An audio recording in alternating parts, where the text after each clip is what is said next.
This video I want to talk about the wonderful provisions of wonderful providence of God for this no ordinary child called Moses. When Moses was born, there were threats to his life. Exodus 2, okay? Now a man from the house of Levi went and took as his wife a Levite woman. The woman conceived and bore a son.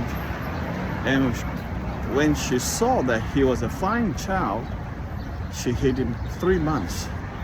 When she could hide him no longer, she took for him a basket made of papyrus and pierced it with bitumen and pitch. And she put the child in it and placed it among the reeds by the river bank. And the sister stood by and saw that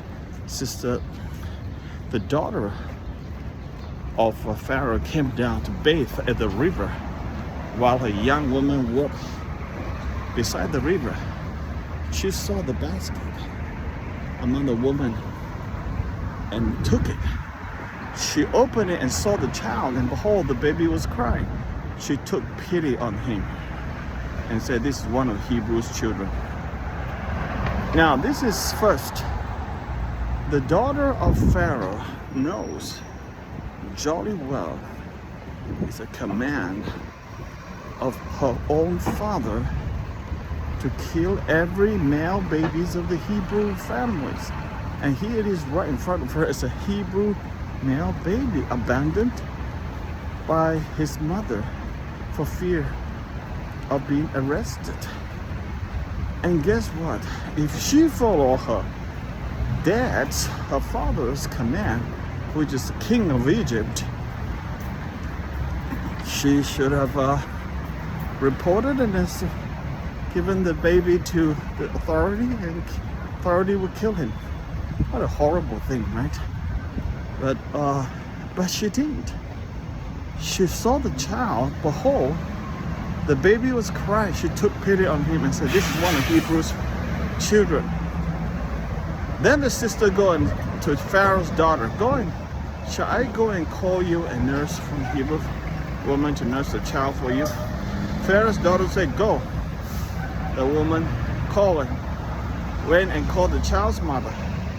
And Pharaoh's daughter said to her, "Take this child away and nurse him for me, and I'll give you your wages." So the woman took the child and nursed him. All right, so first, the second part of the video. This is such a beautiful picture of God's providence in such unlikelihood, against all odds. This is where miracles happen. Okay, and that Moses, that baby, when he grew up, he literally performed the greatest miracles of all time in human history. No ordinary child. The word "no ordinary child" occurred twice or 3 times throughout the Old and New Testament. So that providence of God, the commentaries did say very, very correctly, it takes courage for a Hebrew slave girl to talk to suggest to Pharaoh's daughter, who was bathing in the river, that, "Shall I call a woman to take care of him for you?" And she said, "Yes, go." First of all, the entire timing of that, the baby was floating in the basket on the Nile River, and the timing of Pharaoh's daughter taking a bath in that area too. Everything is just like coincidence, accident, and the fact that the princess took pity on this crying baby. You know, I could imagine any woman or a father of a man hearing a crying baby, your heart would have been smitten. You know, your heart would have been like, first thing, like you want to hold the baby and just hug the baby, kiss the baby, assure the baby. You know, that because it's so defensive, so vulnerable, so beautiful gift of God. Who would want to kill that? You know, say that to the millions of people abortion in America. So this is what happened. It is completely, and that point of time, two things must cross her mind. First, her father just puts the Pharaoh commanded all male babies to be killed.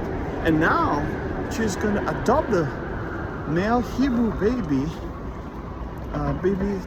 to be her own son. So there you go.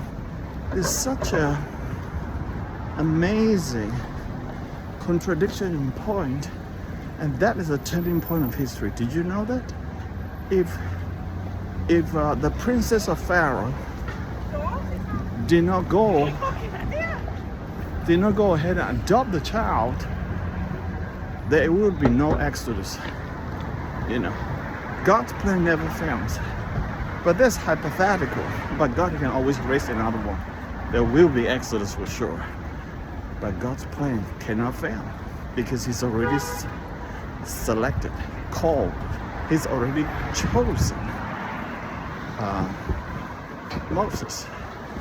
And things will map up exactly the way God planned. It's amazing. It is truly an astounding testimony of God's faithfulness and steadfastness. He doesn't need any man to concoct a conspiracy theory to try to raise a potential prince of Egypt, the deliverer of Israel. No, He just did it. And the way God did it is always very from seeming to be very vulnerable point, like the baby in the basket floating on the Nile. You know, that kind of thing. In fact, the birth of the Son of God Himself, Jesus Christ, into this world was in a manger.